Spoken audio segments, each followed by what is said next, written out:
The White House is a mess.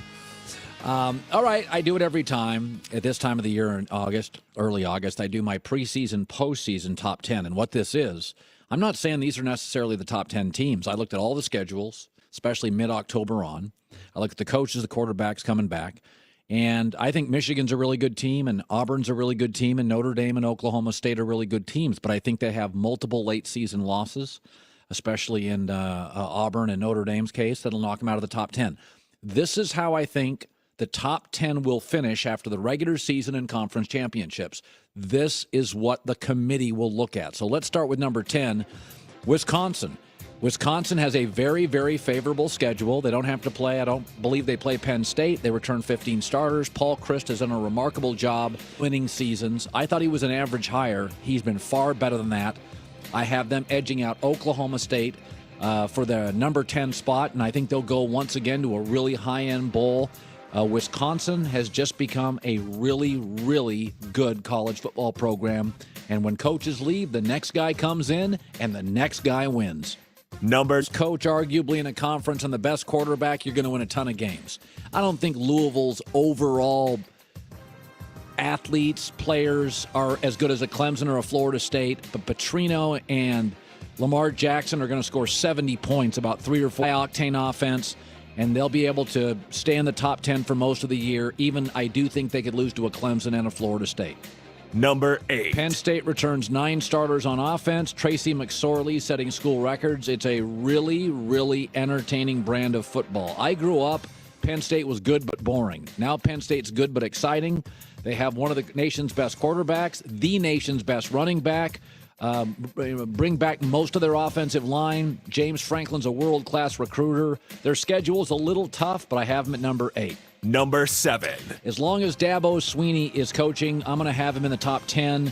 Now, I don't think they'll vie for a national championship. They're not good enough at quarterback, and they only return 11 starters, and the ACC is getting better every year. But they have recruited what they bring back on defense, and I think Clemson's in every game.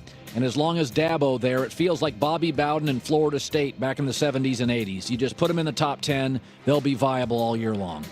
Number 6. Don't love that Bob Stoops is gone and that Lincoln Riley's the coach. He's a kid, but they return almost their entire offense. They'll be very good up front. Baker Mayfield is outstanding, completes 70% of his throws. 76 touchdowns and 15 picks over the last 2 years. Texas is still rebuilding. Their toughest game, Texas A&M's left the conference. I think they're going to mostly dominate this conference. I think they lose to Ohio State, though, early in the season. Number 5. Washington has their best defensive front 7. Ask Alabama. They struggle to move the ball on them, and they've had in 25 years. They have an all-conference quarterback, running back, wide receiver, and I think they have one of the best game coaches in college football, Chris Peterson. Washington return. I still think they don't have a ton of depth in their defensive line. If they lose 1 or 2 players, they could be in big trouble. But if you look at their schedule, it's the easiest, which guarantees they're going to be a top 10 team all year. Number 4. Alabama only returns 11 starters, lost a ton of defensive playmakers in the box defensively, and I think Jalen Hurts is really, really average vertically throwing the football. But Alabama, this is the way they do it. I think they'll lose to Florida State and drop a little to start the season, but they'll come back. And I don't think the SEC is well coached right now. I don't think anybody in the SEC is going to challenge them regularly. So I have Alabama making my USC's got the players, and easily the best quarterback in the country.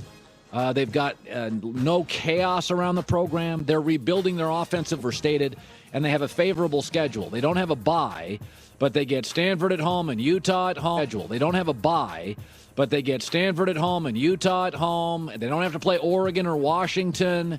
It's a lot of home games. They get Texas at home. And I just think between Sam Darnold, the continuity, a Final Four team, I have them at 3. Number 2. I think Florida State's got the most good players.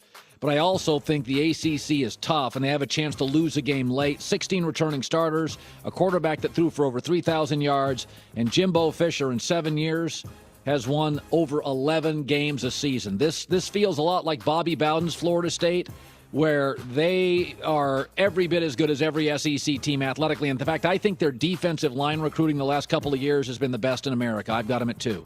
Number 1. I have Ohio State. They have a quarterback, J.T. Barrett, who's played 30 games and won 26 of them. I think Urban Meyer country. I think they returned 15 starters. I think they're pissed after getting embarrassed by Clemson. I think they've made some coaching tweaks offensively, and I think their schedule works out for them. They have to end the season at Michigan, but that's a game they have dominated for a decade now. And they don't necessarily bring back only 15 starters, but they've got a lot of guys who have played. So I have Ohio State, Florida State, USC, and Bama just edging out Oklahoma and Washington for the Final Four spot. So there you go. And that college football season's about 3 weeks away or something. They got games like August 26th. Are you all right? Am I all right? What? And you just must be really excited. I like college football. Really? I didn't know. There's 3 sports I love: NFL, NBA, and volleyball. And those are the 3. Now, you know I love NFL.